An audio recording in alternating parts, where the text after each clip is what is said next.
আজ বলবো কলকাতার সব ব্যবচ্ছেদের ইতিহাস। কলকাতা মেডিকেল কলেজ, যেটি হলো ভারতের প্রথম মেডিকেল কলেজ, যাকে বলা হয় পাশ্চাত্যের চিকিৎসাবিদ্যা চর্চার পথপ্রদর্শক। 1835 সালের 28শে জানুয়ারি উইলিয়াম লর্ড বেন্টিং এর প্রতিষ্ঠা করেন।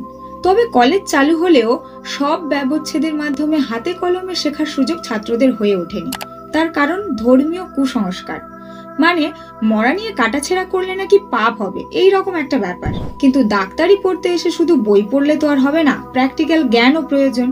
কিন্তু বেড়ালের গলায় ঘন্টা বাঁধবে কে? অবশেষে 1836-এ 1 বছর পর সমস্ত কুসংস্কার ত্যাগ করে কলকাতা মেডিকেল কলেজে প্রথম হিউম্যান ডিসেকশন করে ইতিহাস গড়লেন ডক্টর মধুসূদন গুপ্ত।